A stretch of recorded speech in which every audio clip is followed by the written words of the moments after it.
The FBI is investigating now dozens of threatening letters sent to banks in at least 8 states and Washington, D.C. Most of them contain some kind of a white powder.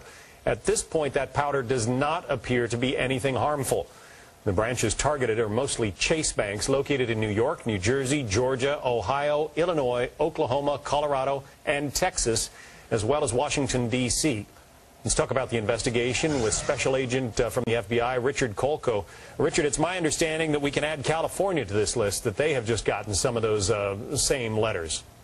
That's correct, John. We're up to 10 states now. It's actually over 3 dozen letters, and it seems to be an ongoing problem. The implication here is that somebody who got, I guess, hurt in this recent financial meltdown is going after Chase banks as a result. I know you're not able to release the content of these threatening letters that were sent along with the powder, but I guess that's what your working theory at this point. Well, our working theory is to identify the person or persons responsible for sending these letters and committing this crime.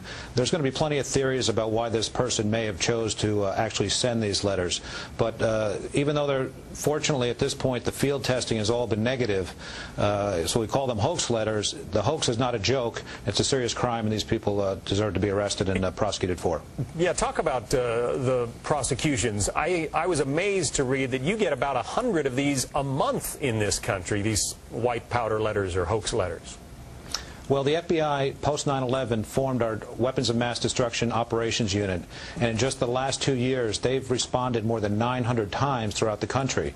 And those 900 responses means there was a threat involved with that. Because as you know, there's lots of these innocent responses where somebody spills some sugar or something like that. But we've had over 900 responses in just the last 2 years. So this is a group of busy people. And what this does is we have FBI specialists, law enforcement, fire department, hazmat teams, and they're responding to all of these different incidents, and it takes these law enforcement and public safety officials off the streets from responding to what would be regular crime around. So it really is a danger for everybody. So you can't just let somebody get away with saying, "Oh, I just took a stick of chalk and ground it up," or "I threw some talcum powder in an envelope. It was just a joke."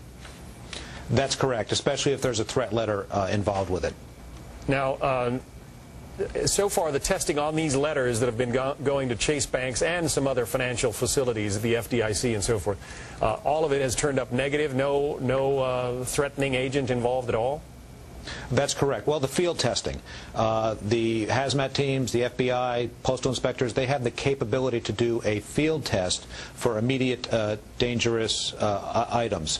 That test is negative, but what they do then is they go through a complicated process to package this safely, ship it off to a regional accredited laboratory, and that'll have additional testing. That usually takes several days. But would you say it's fair to say that whoever sent these letters, and the indications are they came out of South Texas, maybe Amarillo, whoever sent them is going to be getting a visit from the FBI pretty quick?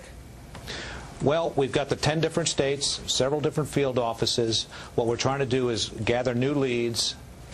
We ask people if somebody knows who did this. Pick up the phone, call the FBI, call the police, go to FBI.gov, submit an anonymous tip if you know what it is. We've got several different leads. When you talk about South Texas, you could be talking about a postmark on the letter, and I don't want to be specific about where these are coming from, but that doesn't necessarily mean the person is in that area who sent them. Richard Kolko, Special Agent with the FBI. Thank you. Thanks.